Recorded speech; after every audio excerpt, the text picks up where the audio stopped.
The subject of our discussion today is a truly global issue, one that, as we shall see, takes us clear across the Bible. And it pertains to questions that really strike at the root of our relationship with God.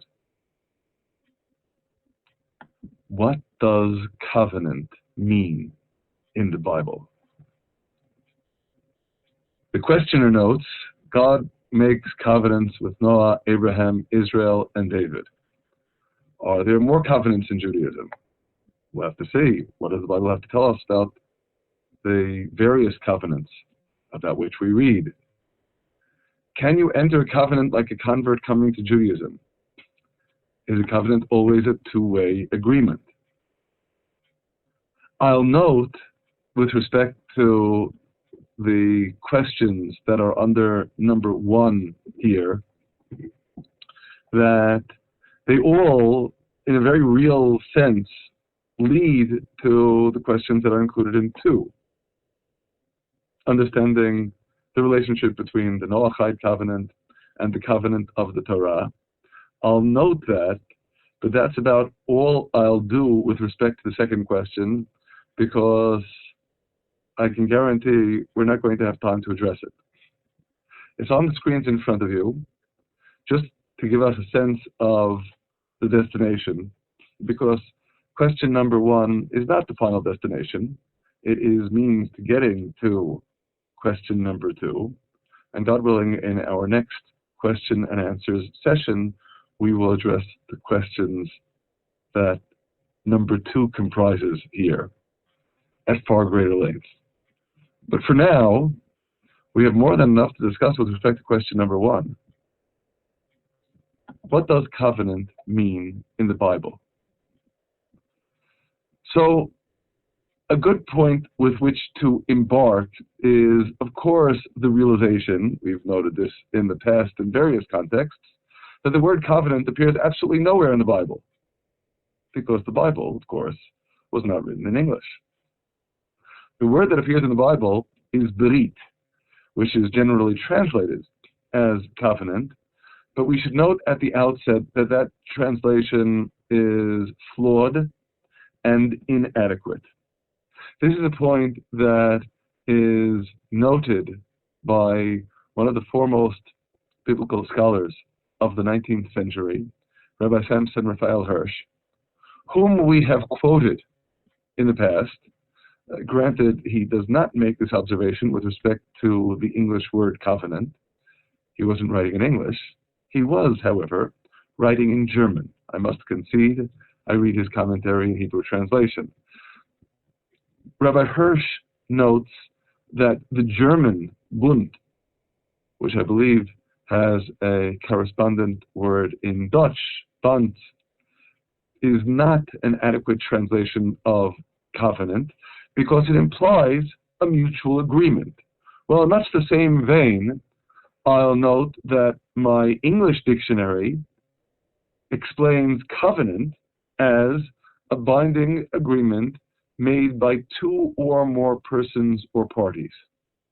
And that definition in itself already guides us to the inadequacy of the translation. So maybe, in the interests of precision, we shouldn't even translate the Hebrew brit. We should just discuss it untranslated, and every place we need to refer to the word, instead of translating it as covenant, say brit. I don't think that's a realistic course to take, however. So we'll use the English covenant with the realization that it is indeed imprecise and inadequate, maybe even fatally flawed, as a good way of rendering just what we mean into English.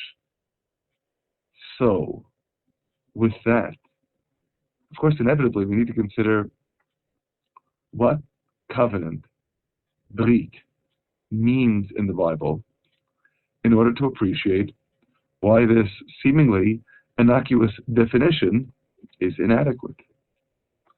And to address that question, we embark first and foremost upon a survey of covenants, of beritot, plural of brit, in the Bible, beginning with the very first instance in which the word appears in Genesis. The first instance in which we encounter a covenant in Genesis is, as undoubtedly you are all well aware, God's covenant with Noah. And the manner in which the covenant is presented indeed helps to highlight for us just why speaking of a binding agreement made by two or more persons or parties is an inadequate translation. What we read in Genesis chapter 6, verse 18, is God saying to Noah, I shall establish my covenant, and you shall come into the ark, you, your sons, your wife, and your sons' wives with you, and of course all the animals, all flesh. And God is establishing his covenant with everyone in the ark. And here's where we note quite at the outset the inadequacy of speaking about a binding mutual agreement. There is no mutuality that is established in this covenant. God, if you will, by his grace, is bestowing this covenant upon all of the inhabitants of the ark, both human and non-human. The humans have nothing per se that they are expected to bring into the bargain, into this covenant. The animals, of course, even more so, they have nothing to offer in terms of mutuality. It is rather essentially a divine pledge. God is making an unconditional promise. That is his covenant with the ark and its inhabitants.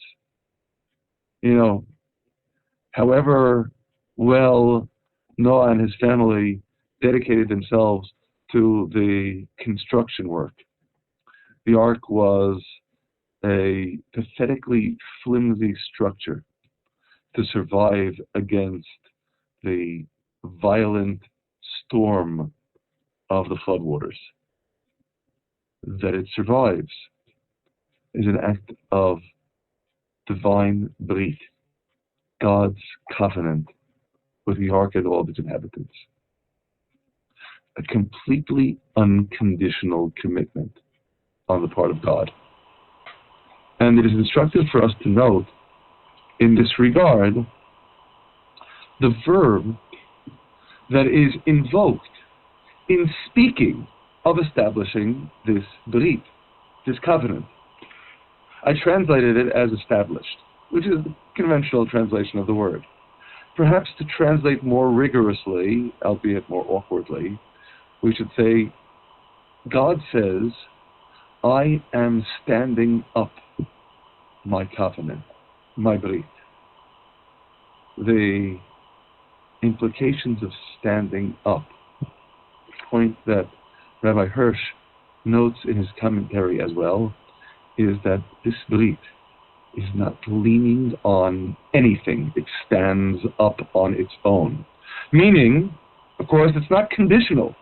It doesn't rely upon the inhabitants of the ark doing anything. It is rather, as covenants are generally, an unconditional pledge. It's significant to note that it is in this manner that the concept of the brit is first invoked in Genesis, the first place in the Bible that we encounter the notion of a brit, a covenant, is specifically here. There's no reciprocity. There's no expectation that the animals in the ark are going to be doing anything, or even, for that matter, the humans. This is God's commitment. It is in much this vein that we consider the second instance in which we encounter the Brit, the covenant in the Bible, and this too is with Noah and the inhabitants of the ark. Upon their exiting the ark, at the end of the raging floodwaters, we read in Genesis chapter 9, beginning with verse 9, God saying to Noah and to his family members, I am establishing my covenant, my brit, with you and your seed after you.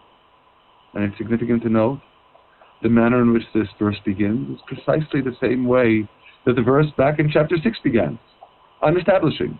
That is, again, I stand up my covenant. This is an unconditional commitment on God's part. And it is indeed not only with Noah and his family, it is with every living creature that is with you, the birds, the cattle, every beast of the earth with you, all that came out of the ark, every beast of the earth. I establish my covenant. Again, this is God's commitment, the hakibati, the exact same word that was employed in Genesis chapter 6. I stand up my covenant with you, and then, of course, the attendant promise that all flesh shall not be cut off anymore by the waters of the flood. There shall not be any more a flood to destroy the earth. Of course, the significance of this pledge, this covenant, lies precisely in the fact that it is unconditional. Obviously, if the world wouldn't be worthy of the destruction of the flood, there would be no reason to fear its reappearance. This is an unconditional commitment. Come what may, God is not bringing a flood again to destroy all flesh.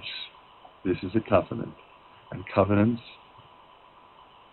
as opposed to the English covenant, a brit is an unconditional commitment that isn't based upon reciprocity. Now, I should clarify this point further, and I'll apologize in advance if I may be getting excessively subtle here.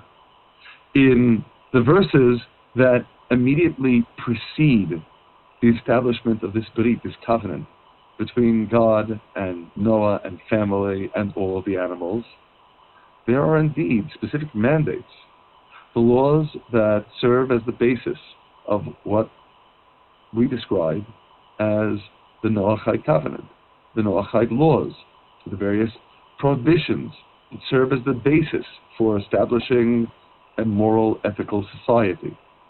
It's important for us to appreciate that despite the fact that those verses immediately precede the establishment of this brit, this covenant, they do not establish any sort of reciprocity in the sense of conditions. There are no conditions here. On the one hand, the laws that God gives to man that precede this establishment of the brit are, of course, unconditional imperatives. No one, for example, asks man whether it's a good idea for there to be a prohibition on murder. There is a prohibition on murder. These laws are given unconditionally, and they are unconditionally binding. Simultaneously, God establishing his brit with the world is likewise unconditionally binding. It isn't based upon the world's worthiness. It isn't based upon the world's moral rectitude. It isn't even based upon the world living up to the mandates that were expressed in the preceding verses. Because the brit is forever, and it is forever irrevocable. How appropriate then in this vein, again, that the verb that is used with respect to the Brit, V'hakimoti, Hinim Mikim, is again the verb that means stand up. Stand up on its own, unconditionally binding, absolute. That is the Brit. Except, that doesn't describe every Brit that we encounter in Scripture.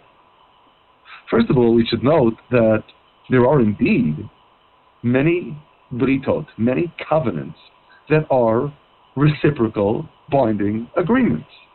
Just to take an obvious case in point, when Abraham establishes a covenant with Avimelech, the king of the Philistines, as we read in Genesis chapter 21, beginning in verse 27, it is without any doubt establishing a reciprocal relationship. So there certainly is such a beast, a brit, a covenant that is reciprocal. But furthermore, the brit, the covenant that God establishes with Noah, is obviously by no means the only brit, the only covenant that God establishes with human beings. So on that note, we continue with the very next instance in which we encounter a brit established by God with man. The place is Genesis chapter 15, and the man, predictably enough, is Abraham. And what is peculiarly significant in the manner in which this brit is expressed after the ceremonial establishment of this covenant, we read in Genesis chapter 15, verse 18, that in that same day, God made a covenant with Abram, saying, to your seed I have given this land, and so on. Except, of course, again, I feel compelled to point out that what I am reading is not what is in fact stated in Genesis chapter 15, verse 18. You already know the reason. Because the Bible wasn't written in English. And the Bible doesn't say that God made a covenant with Abram. The Bible, rather in Hebrew, says that on that day, Karat Hashem et Avram Brit Limod. Now these words, of course, are translated as God made a covenant with Abram. Karat, as a verb, however, is by no means a verb that means making. As the Hebrew experts among you undoubtedly appreciate, karat rather means cutting. So I suppose we might be inclined to invoke the colloquialism of cutting an agreement. At least we have that expression in English. But I think there's a far more profound message that the Bible is expressing here. Because you'll note that the previous instances in which we read about the covenant of Brit with Noah, that wasn't the verb of choice. The verb of choice, vakimoti, mekim, was a verb that means to stand up. Karat means to cut. Why in the world describe a covenant in terms of cutting something? I can't help but note that in the foregoing verses in Genesis chapter 15, we see that this idea of cutting is graphically expressed. That the animals that Abraham brings as symbols of this covenant are specifically to be bisected, cut in half. Why cutting?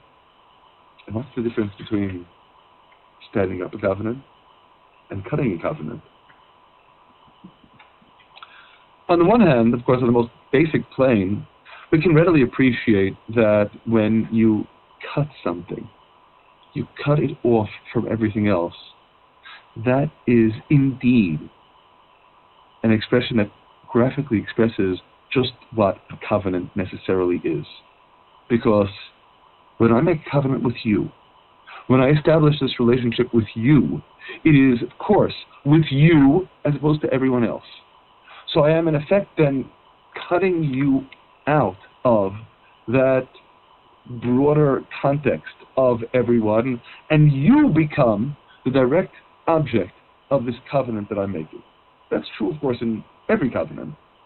And it does make the verb an appropriate one to use in invoking the exclusivity of a covenant. But of course, part of the problem here is we already realize that's not the only verb of choice in speaking about a covenant, is it? We also have the verb that means standing up. So what's the difference between standing up a covenant and cutting a covenant? It's not enough for us to merely recognize that there is an exclusivity that is invoked in covenants generally. In order to answer this question, I feel compelled to share with you another observation that pertains to Hebrew. And that is that in matters that pertain to judgment, in rendering judgment in Hebrew, likewise, the verbs of choice are always about cutting. This is true in its earliest manifestation in the Bible, where judgment is described in terms of cutting. Well, one example that I can't help but note here, and I admit it's only accessory for the purposes of our discussion, is one of the first judgments that is explicitly described in detail in the Bible, and that is the judgment of King Solomon. And he actually said, cut, as in cut the baby, in Kings 1, chapter 3, verse 25. Well, that's not really proving anything here, is it? But it's significant to note that in the book of Job, in chapter 22, in verse 28,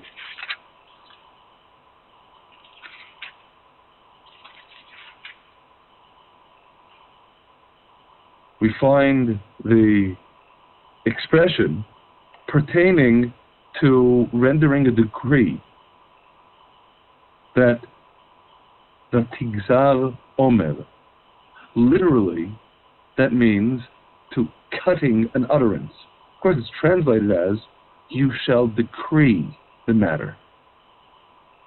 But issuing the decree, issuing judgment, is described in terms of cutting. Similarly, albeit not in Hebrew but in Aramaic, in the book of Daniel, in chapter 4, verse 14, we read of the decrees of the wakeful ones pertaining to the angels. And again, the word for decree is the word that derives from the root of cutting. Beyond the usage of the root gazar, a word that means cutting, in biblical Hebrew, we find in post-biblical Hebrew even more so. In speaking of rendering judgment, the expressions repeatedly used are rendering a gizar din, ligzor, again, that verb that means cutting. Likewise, lifsok din, psak din, psak coming also from a biblical root that refers to cutting. We could also speak of lichrot et adin, that verb lichrot, karat, being precisely the same verb, meaning cutting, that we find used with respect to the covenant. Now, why is this such a well-attested feature of Hebrew? that in speaking of judgment, we specifically use verbs that refer to cutting. I think there's more than one plane at which we can address this question. That is, the first on a kind of general plane is the realization that whenever one engages in the process of rendering judgment, there is always going to be an analytical process involved. You need to analyze, and analyzing, the root etymologically of analysis likewise, lysis, is cutting. You need to break things down, to dissect the question in order to evaluate what the answer should be. If I can share with you an additional etymological observation here, one of the words for judgment in Hebrew, in the Bible as well, is din, which is fairly transparently a cognate of the Aramaic word dain, same spelling. Except dain doesn't mean judgment. It has a far, far more mundane definition. Dain means this, because the capability of judgment is predicated upon being able to draw distinctions and say this versus that, to divide, to separate, to dissect, to analyze. This is undoubtedly a feature of judgment generally. I think it's important for us to appreciate it in understanding why this is the appropriate verb. But getting back to cutting a covenant, again, using that verb that means to cut, of course, inevitably, judgment is always rendered when there is litigation between, at minimum, two different parties. That act of distinguishing, that act of separating, that's critical in order to understand what judgment means. You are relating to separate and distinct entities and evaluating, of course, the respective merits of their cases. Well, what is a covenant in this sense? And I'm going to stress in this sense because, remember, that wasn't the verb that was employed in the case of Noah, but it is here with Abraham. Here, the covenant is indeed a two-way street. There is a reciprocity. Mind you, it's not a reciprocity of establishing conditions for the covenant applying. That may be true of the English covenant. It doesn't apply to the Hebrew brit. The commitment into which one enters in the establishment of a brit is unconditional.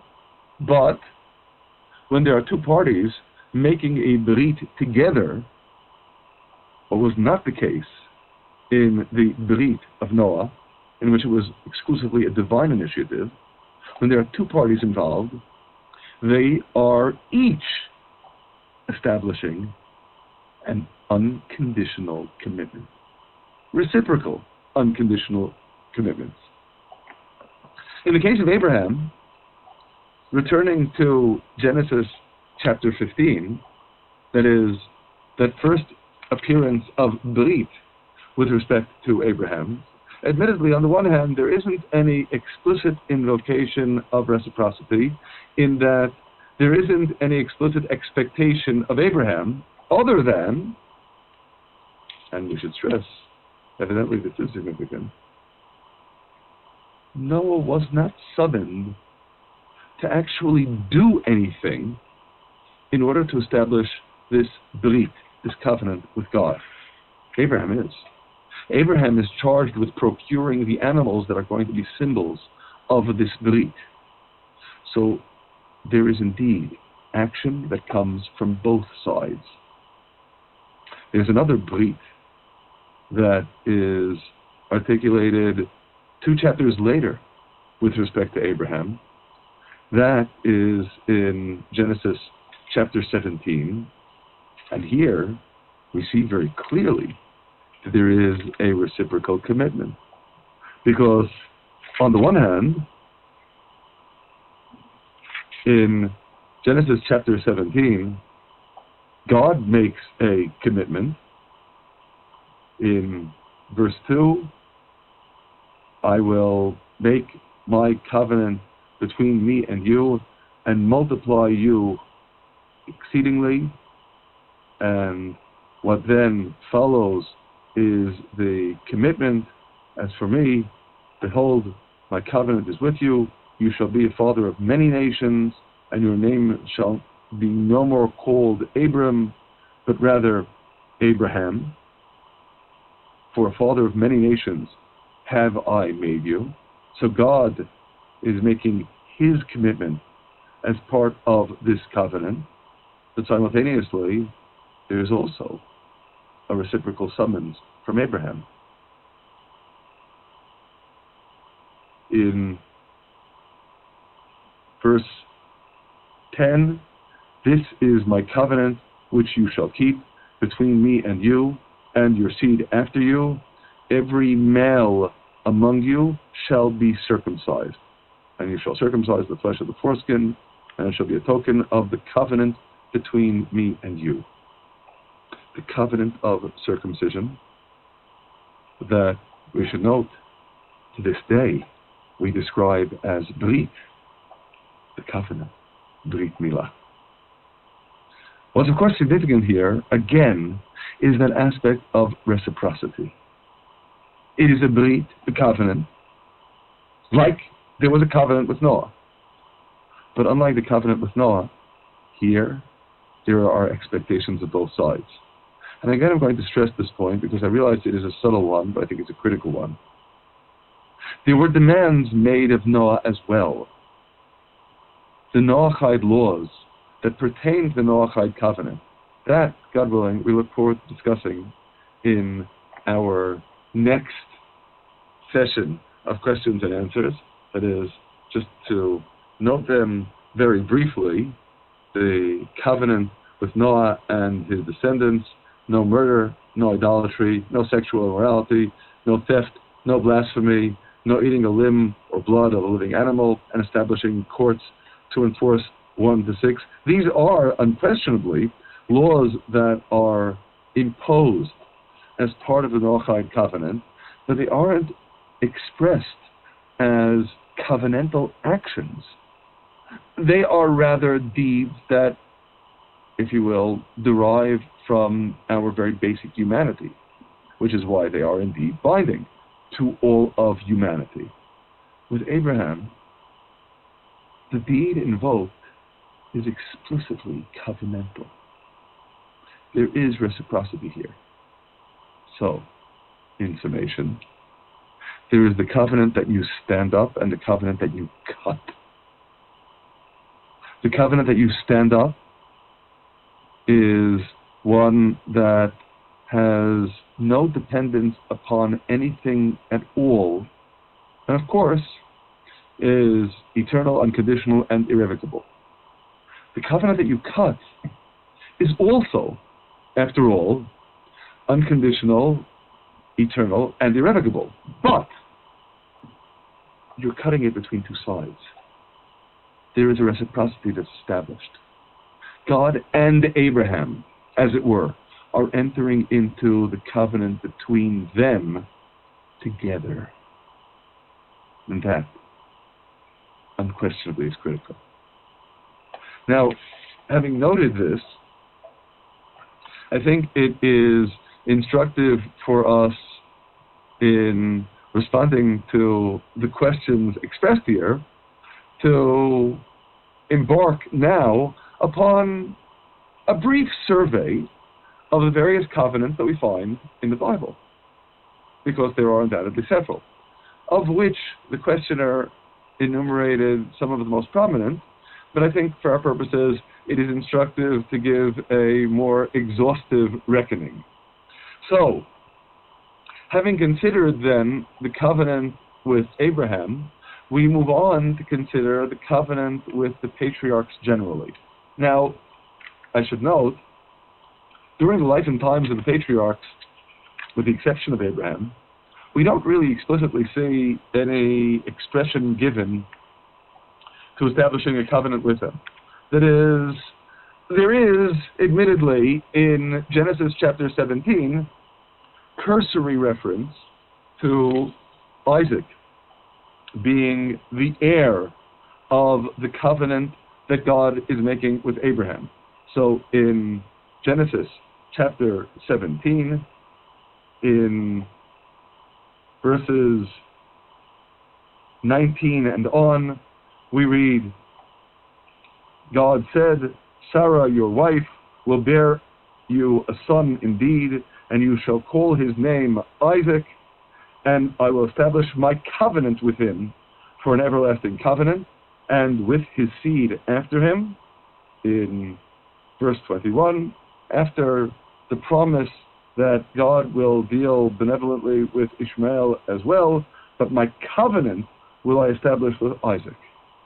So, there is indeed the guarantee that Isaac is the heir of the covenant, and more generally, when we move on to the generation of the children, suffering in bitter bondage in Egypt.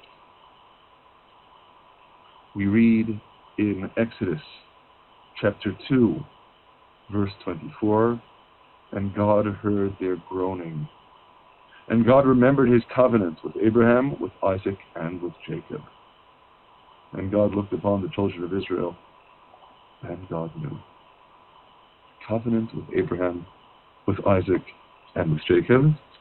And we should note, we also find reference to that covenant with the patriarchs as God explicitly expresses it in speaking to Moses in Exodus chapter 6, verses 4 and 5, and I also established my covenant with them, with Abraham, Isaac, and Jacob, to give them the land of Canaan, to give them the land of Israel, the land of their sojournings. And repeating what we saw in chapter 2, God says to Moses in the following verse, in verse 5, and I have also heard the groaning of the children of Israel kept in bondage in Egypt, and I have remembered my covenant. My covenant being my covenant with the patriarchs.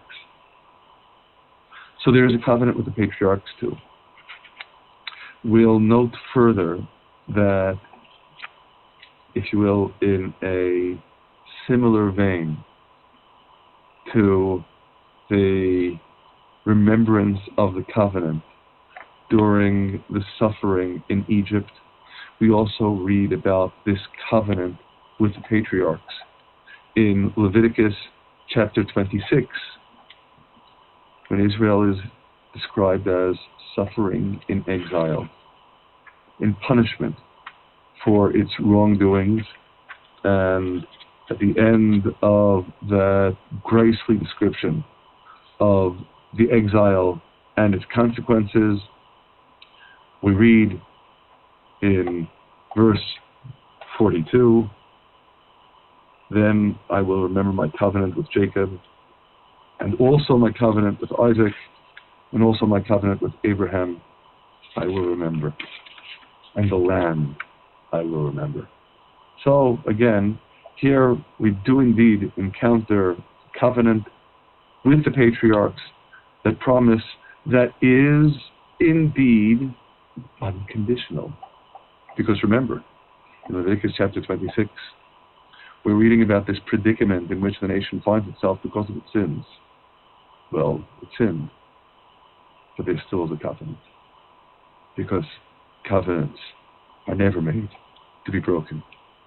They are unconditional. They are eternal. And they are irrevocable. So, on that note, then, having noted the covenant with the patriarchs, we inevitably continue with what is undoubtedly the most prominent covenant in the Bible, and that is God's covenant with Israel. Now, we discussed the covenant, its first appearance, last week when we considered the implications in Exodus chapter 19. And of course, it is in Exodus chapter 19 that we read explicitly of the establishment of this covenant between God and Israel in verse 5. Now, therefore, if you will obey my voice indeed and keep my covenant, my belief, then you shall be my designated treasure, royal property from among all peoples, because all the earth is mine. Now, of course, as we noted last time, that conclusion, all the earth is mine, you are designated as royal property and have a specific mission as royal property that you are given by God, and that's because all the world is mine. And you need to convey that message to all of humanity. But it is in the context of the establishment of a covenant, and of course, here, far more glaringly even than in the case of Abraham, the covenant is reciprocal. You need, as the verse expresses it, to keep my covenant, to observe, to safeguard my covenant. The covenant is a two-way street. The covenant, in this instance, is one that is binding, as it were, to God, because God is committed to his covenant, but it's also binding to us. And indeed, in this vein, we encounter on manifold planes the establishment of the covenant at Sinai. We noted last week as well that in Exodus chapter 24, the immediate aftermath of the revelation, we read of the establishment of this covenant. Moses takes the book of the covenant, which is, after all, at least the first part of the Torah, and read it in the hearing of the people, and we read subsequently that Moses refers to the blood of the covenant that God has made with you is the establishment of the covenant. That covenant with Israel that gives Israel its charge and establishes an unseverable bond for all time between God and Israel. That, of course, is the next crucial major covenant of which we read. It is instructive to note that while I can enumerate a number of additional covenants that God makes with individuals in the world, and I think it is instructive as an exercise for us to, at the very least, briefly note them. They are all what I think we can readily appreciate to be particularizations of this national covenant with all Israel. So the individuals who are specific objects of God establishing a covenant with Israel are, first and foremost, predictably, Moses, that is, in Exodus chapter 34, in verse 27, God says explicitly, write down these words, for based upon these words, I have made a covenant with you and with Israel. So there is that covenant with Moses that, of course, we readily appreciate. The covenant with Moses is simply as means to with you and with Israel. Because you're their leader, you're their teacher, you're the one who is going to be conveying the teachings of the Torah to Israel. So naturally, as an extension of the covenant between God and Israel, there's the covenant between God and Moses. The next individual who bears specific mention here is Aaron. That is, in Numbers chapter 18, verse 19, we read explicitly of the covenant with Aaron and his descendants.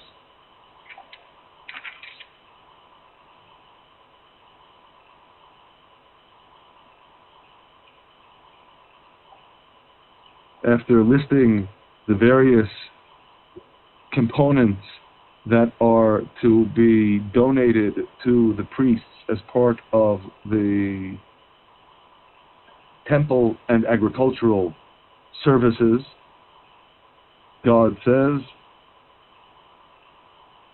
I have given you and your sons and your daughters with you these things by statute forever. It is a covenant of salt. Salt, of course, being something that never rots. Forever before God, to you and your seed with you. So this is the first articulation of the covenant between God and the priests. We should at least note briefly that this covenant between God and the priests is expressed likewise at the end of the prophets, in the next to last chapter of the prophets, in the prophecy of Malachi, in chapter 2, in verse 4.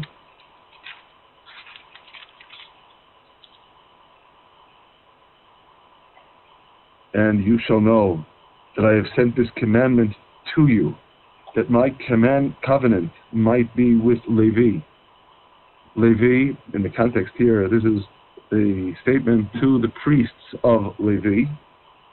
Thus says the God of hosts. That is, again, the self-same covenant. Nehemiah refers to this covenant with the priests as well, in Nehemiah chapter 13, verse 29. But again, if we ask, is this a separate and distinct covenant from what we've discussed heretofore?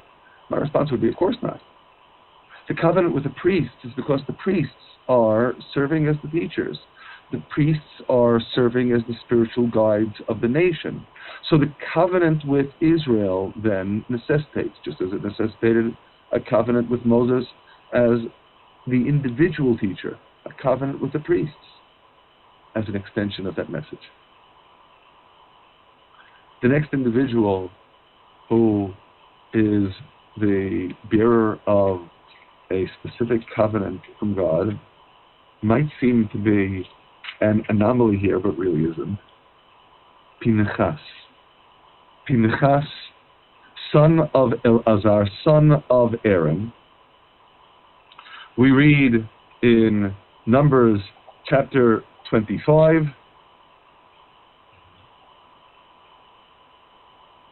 say to Pinchas, behold, I give to him my covenant of peace, and he shall have it, and his seed after him, the covenant of an everlasting priesthood.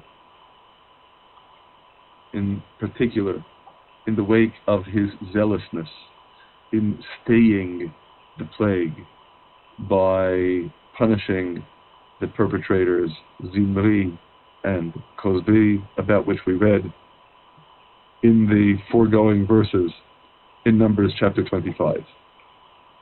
So I feel compelled, at the risk of getting a little bit technical here, to explain why there is a specific covenant with one person, with Pinchas, who seems like an ordinary individual. And my response, again, at the risk of quibbling over technicalities, is that there was a need to make a special covenant with Pinchas because of the technicality of an exclusion that applied to him. Specifically, we just discussed previously God's covenant with Aaron and his sons and their descendants after them in perpetuity, the covenant of establishing the priesthood. Problem is, when God establishes this covenant with Aaron and his sons and their descendants to be born after them, that will include all descendants of Aaron except for one. That one being Pinchas.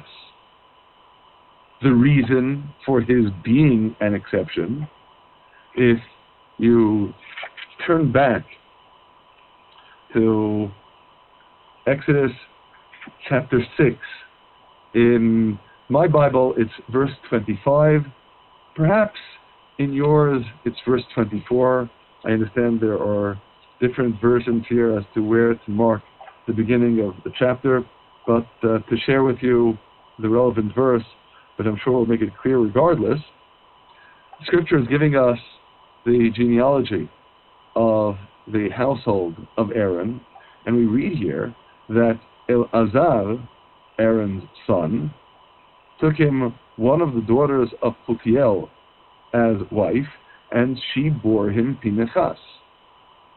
So the problem, again, admittedly subtle, should be fairly straightforward. When God consecrated Aaron and his sons and made a covenant of the priesthood with them, Pinchas was already born. So he wasn't Aaron or his sons, he was a grandson. And he also wasn't their seed to be born to them subsequently, because he was already born. So God makes a separate covenant with Pinchas.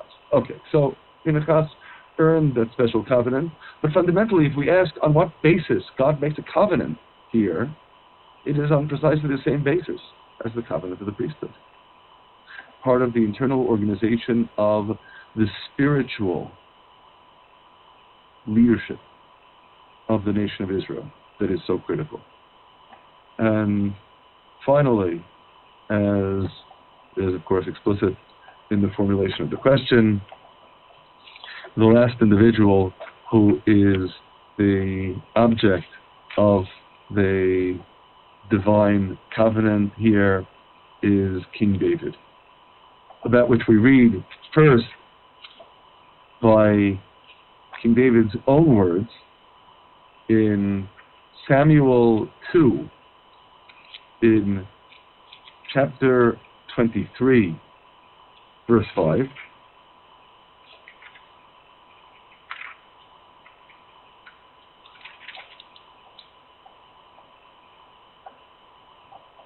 When King David says, "He has made with me an everlasting covenant, ordered in all things and sure, for will he not make all my salvation and all my desire to prosper?" God's promise to David and his progeny, admittedly, a promise that was not always met with appropriate reciprocity by his descendants, not all of whom were appropriately righteous, but still in all, we read repeatedly of this covenant of God with David and his seed in Jeremiah chapter 33, verse 21, in Chronicles 2, chapter 13, verse 5, and likewise there in chapter 21, verse 7. So without going through all these verses in detail, we also have God's covenant with David and his seed. David and his seed signifying, of course, on the one hand, the political leadership, the kings, but of course, ultimately, the spiritual destiny of Israel. The covenant with King David and with his seed is the covenant with the Messiah and the promise of final redemption of the entire world. So, of course, to that extent, these promises all essentially pertain to the same basic structure. God has a mission to be accomplished in the world. God makes a pledge in support of this mission. That is the covenant. That is the brit. And again, it is unconditional. It is eternal. It is irrevocable. That is the brit. There is a reciprocity, but not a condition for the brit to apply. And I think in particular in this vein, it's especially important for us to consider what the implications are with respect to God's covenant with Israel. Again, unconditional, but simultaneously reciprocal. There are expectations. Maybe that helps to explain why, curiously, In the Torah, in Deuteronomy, we read about a second covenant of God with Israel, besides the covenant that had been made at Sinai. That is, we just spent so much time, especially last week, talking about God's covenant with Israel at Sinai.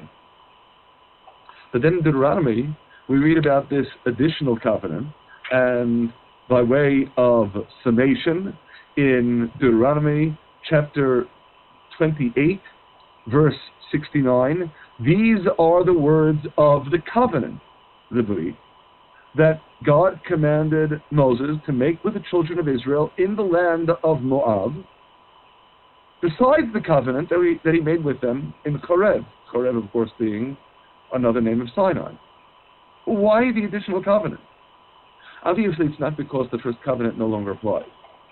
Rather, the nation of Israel is coming out of 40 years of extraordinary miracles, with God's presence so clearly, dramatically manifest in their midst.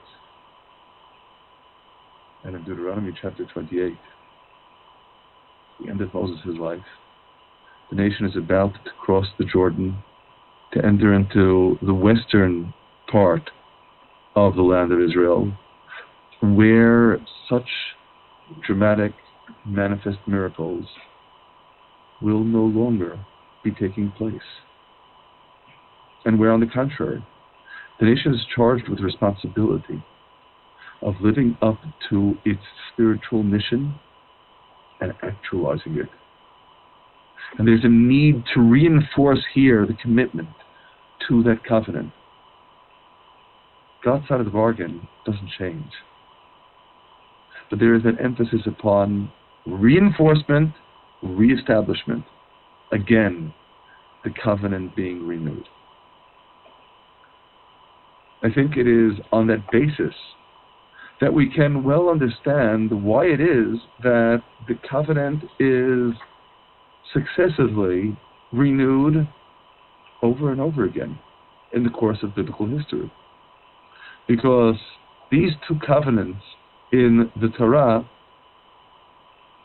at Sinai and in the land of Moab, are by no means the only places that we encounter a covenant between God and Israel. At the very end of the life of Joshua, in Joshua chapter 24, verse 25, again, we see the establishment of the covenant between God and Israel. Fine. The end of Joshua's life. He is about to leave the scene. And before doing so, he stresses the establishment, the reaffirmation of the commitment to the covenant by us. Because obviously God is committed to the covenant.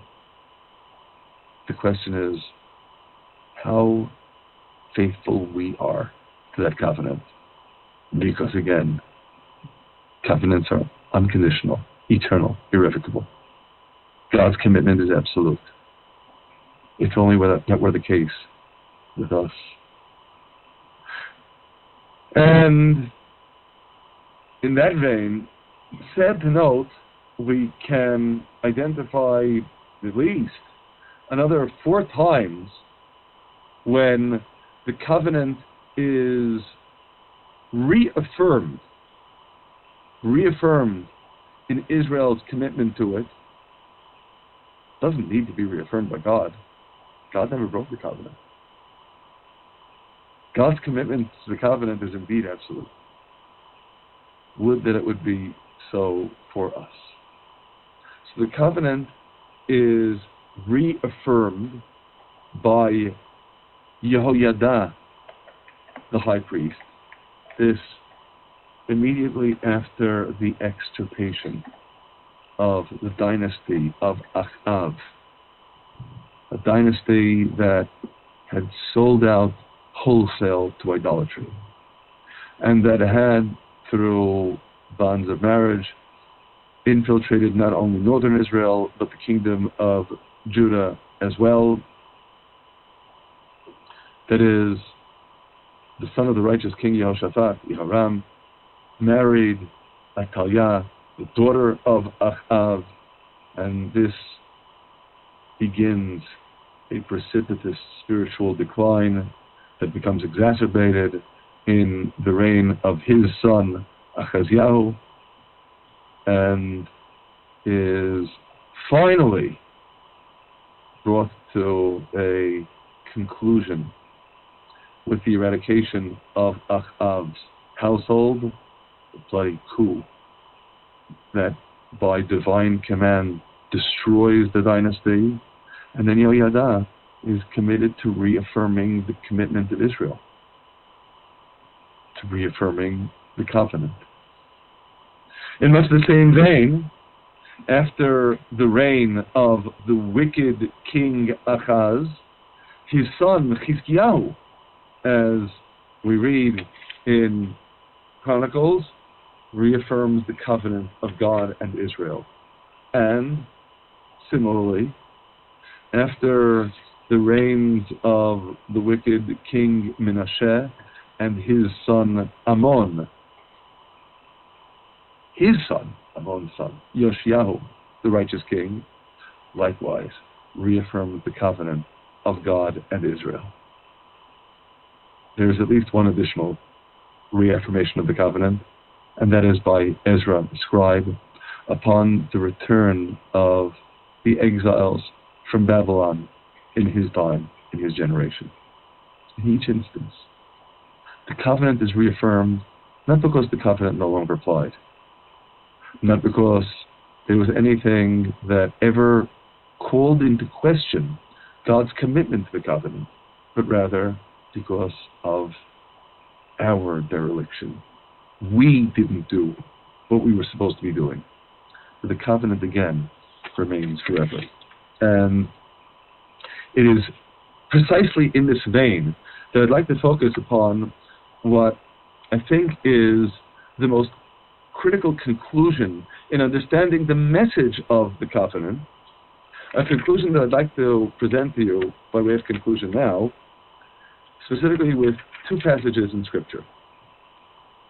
The first, that perhaps better than anywhere else drives home just how unconditional and binding the covenant is what we read in Ezekiel in chapter 16.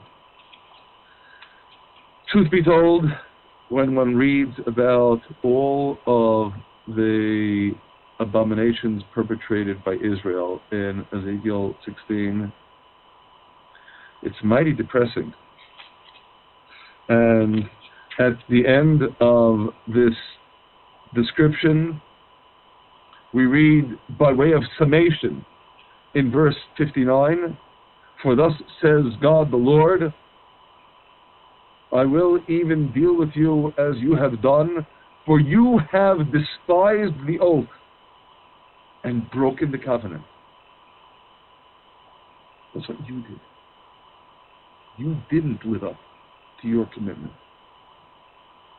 You sundered the covenant.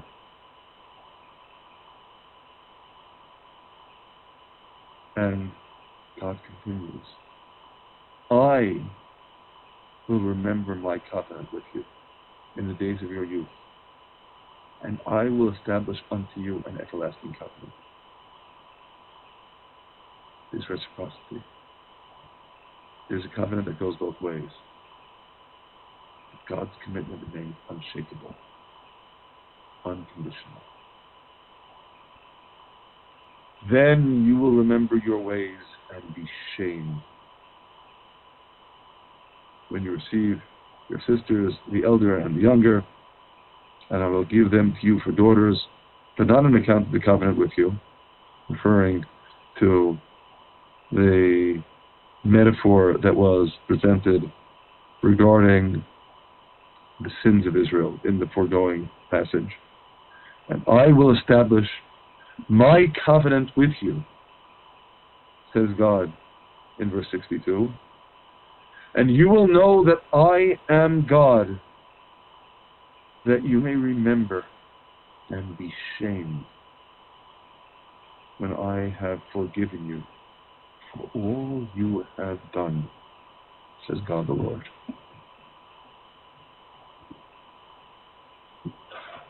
What heart-wrenching irony. You broke the covenant, says God. And I remember the covenant. And I will shame you by forgiving you for all you have done. The covenant remains. The covenant is indeed forever. Without in any way overstating the point, God's covenant is forever because the world depends upon it. Because the world is predicated upon this covenant that charges Israel with a mission to the entire world. And this realization brings me to the passage with which we conclude our session today. And it is what I suspect is the most misunderstood passage in Scripture that pertains to God's covenant. In Jeremiah chapter 31,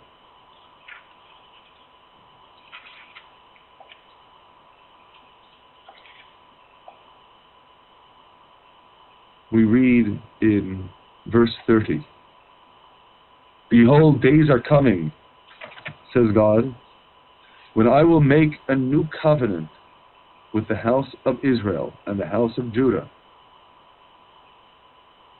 And God continues, "Not according to the covenant that I made with their fathers in the day that I took them by the hand to bring them out of the land of Egypt, which covenant of mine they broke, although I was their master, says God.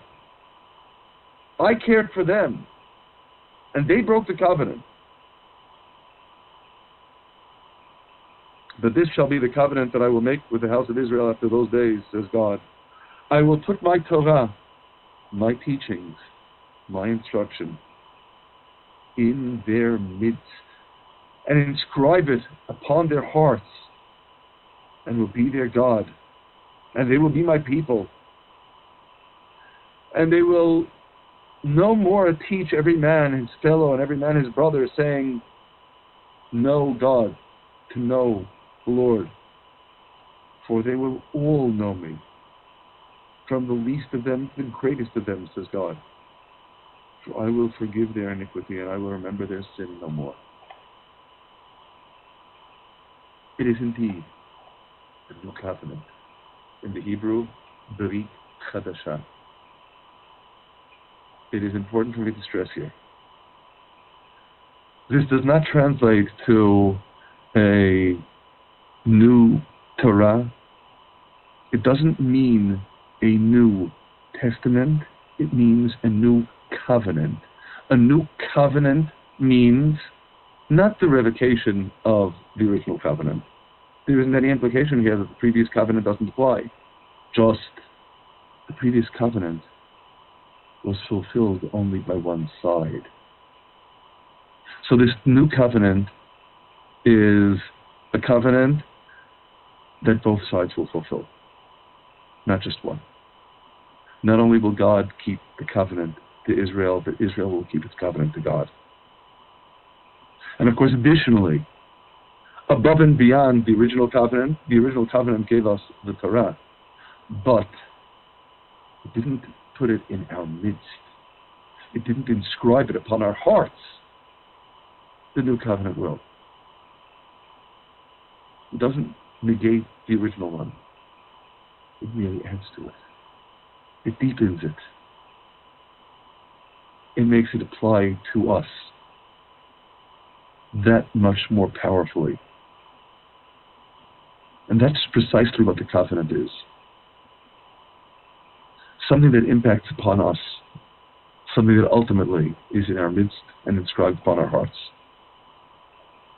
Again, unconditional, eternal, irrevocable. It is God's pledge. It is God's assurance.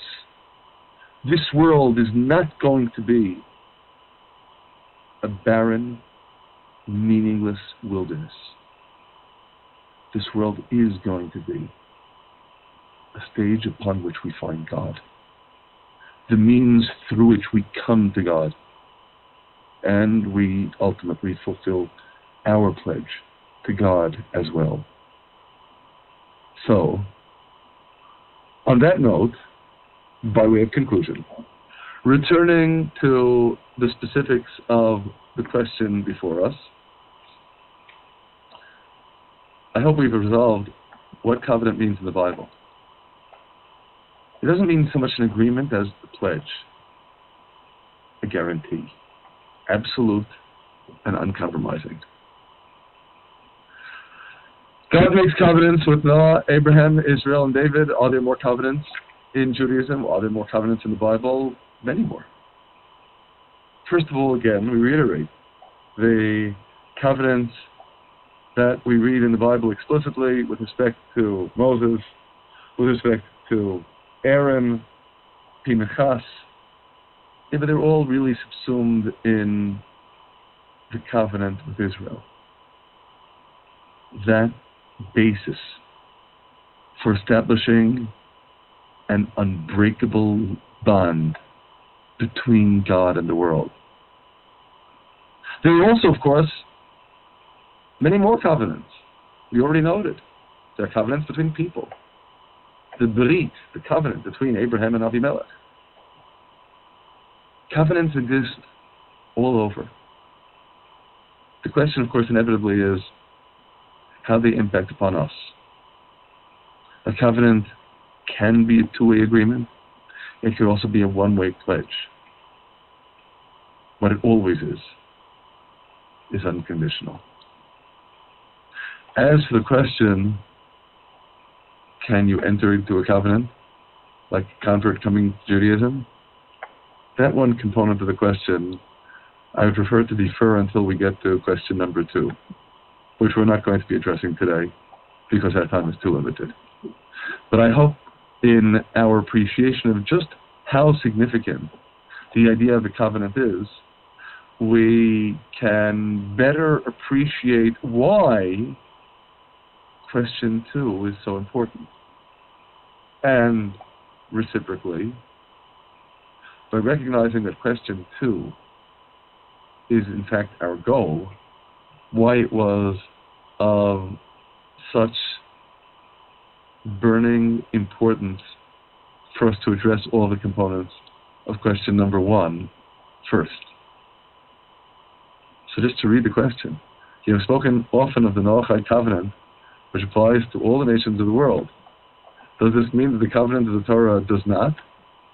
What role do non-Jewish people and nations have in keeping the rules of living that are in the Torah? Essentially, a question of covenants. How does one enter into a covenant? And to what extent is that covenant binding on the one who enters into it? On that note, now that we've established that covenants exist, that the bond is real, we know what to look forward to in our next discussion. For now, may we indeed remain faithful to our covenants, all of our covenants, with one another, and most of all with God. God bless you.